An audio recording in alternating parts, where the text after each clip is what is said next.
Hello, Professor. Sorry that I am dressed this way, but I have on my pajamas and a blanket because I'm really, really cold in this room. So, again, sorry for late for this video. Um, to answer my 4 questions, I'm going to start off with how do you connect your problems, your family literacy problem to your past experience and knowledge? For my family literacy problem would be growing up in a Trinidadian home. My family was always around me. Like, my family almost always took the time to be with me to learn my schoolwork.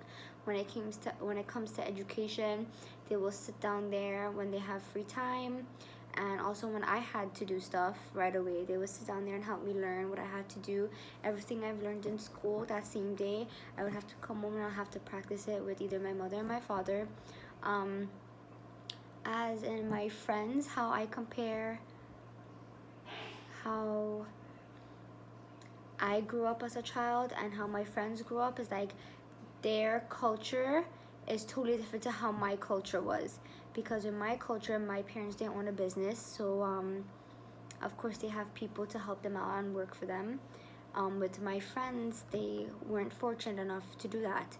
So I always had one-on-one time with my family when my friends did not have that kind of relationship with their family. So it was always different in a way. Like, I always was ahead of class and they were always behind because of this problem. Their parents did not sit down home with them and actually teach them what they needed to know.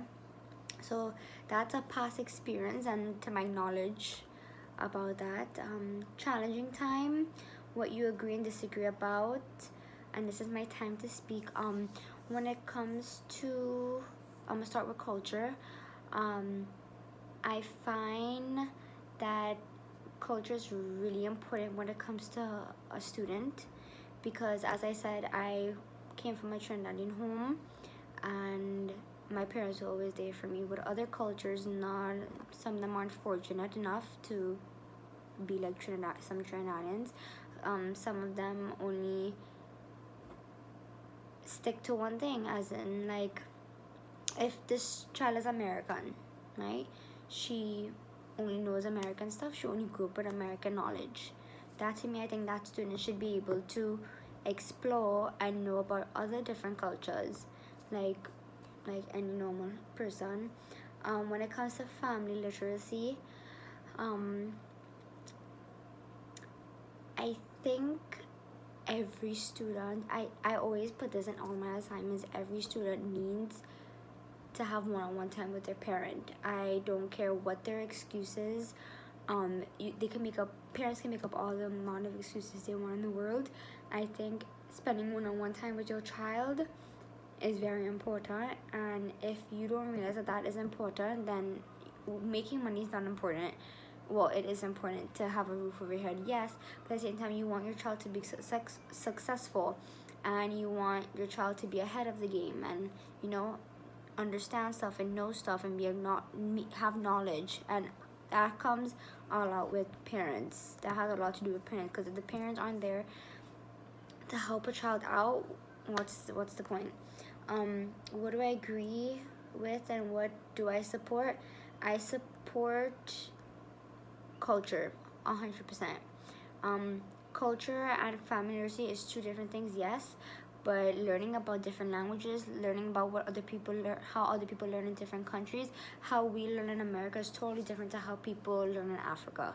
How I am in Trinidad, how we learn education is totally different to how I learned in Miami, because I grew up in Trinidad, and when I went to Miami, it was two different types of learning for me, completely different. What changes as in attitudes and stuff? I don't really know what changes in attitudes or thinking of or action. I would say changes would be, I guess, change to make everything,